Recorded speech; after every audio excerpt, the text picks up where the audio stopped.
I'm Kristen Risley, and I'm a kiteboarding enthusiast. I've flown a couple of trainers. I started off on a small trainer and got up into some bigger ones. So eventually I'll be getting onto the water. I'll be getting some lessons, hopefully from Great Lakes Kiteboarding or any of the other companies that sponsor us. And hopefully sometime, maybe even within the year, I could be up in Tawas kiteboarding on my own. Well, kiteboarding in general, a lot of people have said it's matching surfing, windsurfing, and flying a kite all in one. It also includes the board sports of a wakeboard style wake sport. You harness the wind to pull you along, no gas money, so cheap in the summer. I'd say it's about 80% kite stills. You have to be able to fly it because without the kite, you don't go anywhere. Then you can ride a land board, you can ride a snowboard, wakeboard, surfboard, any kind of board. I've seen people ride a chair before. As long as you have that kite and you know your stills, you can ride. You also need a handlebar, and the bar controls the kite, and you also are hooked into a harness just in case, because otherwise that kite would be a lot of pull on your body. This is a land kite board. You may have seen people on Munfield or Shaw Hall.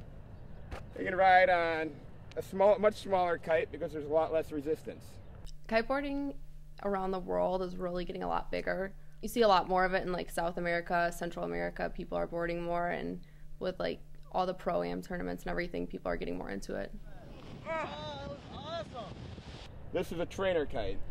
You learn how to fly on these first because if you screw up, A, they don't get damaged as much because they don't have a front leading edge full of air that could get punctured. And B, they pull a lot less wind and you don't go flying as far. So much safer, much easier to learn on, and you have a lot more control on the land kite. Trainer kites are what we start off on land because the big kites are, 15, 20 meters. They're huge. And they also have inflatable edges, so if you crash that in the water, you're done.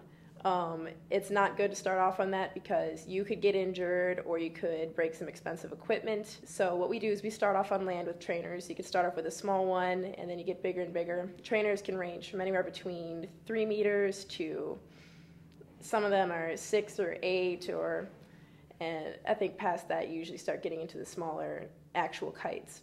This is a 15-meter kite slingshot. This thing will pull me at about 20 knots. And you control it using a bar. As you push in, you turn left. Push the other way, you turn right. And this controls the kite. This controls all your movement. I'd recommend kiteboarding, especially if you wakeboard. It's something that you want to try. If I wouldn't have known people who kiteboarded, I don't think I would have gotten into it just because it wasn't as big. It's definitely getting more of like a mainstream thing that people can try and see if they like it. It's a lot more. You can't really explain it from sitting here. You just kind of have to go out there and do it and see it, or see it done with an actual trainer kite or a real kite. But I mean, you start with a small trainer kite, which can't really lift you or hurt you.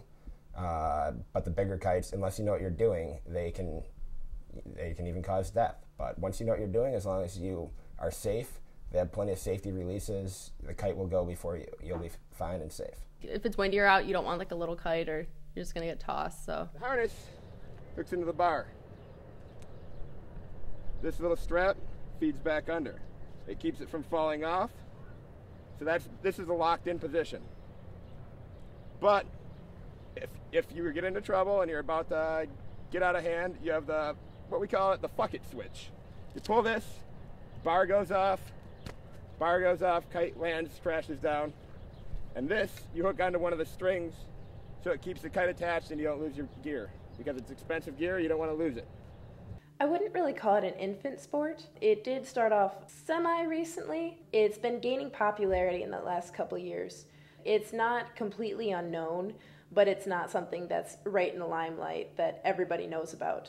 It's still something that's gaining popularity, but every year more and more people are getting interested in it. I've seen a video where a guy gets picked up 150 feet in the air, carried over land, and he was floating around doing kite loops for about 60 seconds, which with everybody on the beach watching and filming, and there's nothing anyone could do about it. I mean, he ended up safe, he didn't get hurt, he landed in the trees, just because he knew how to act. If that was a beginner, it would have been a different story. if you cross your fingers, you could possibly get decent weather to ride at Lake Lansing, but there's really not many inland like water areas around here that you can ride on. You really need some place to take off, and even with Lake Lansing, there's really nowhere to go since there's no beach. it's a full commitment. You have to spend a summer to learn how to do it and do it well, and from then on, you'll be able to ride for the rest of your life. You won't ever have to pay for gas. You'll never have to fill up that boat. So think about that when gas hits $10 a gallon.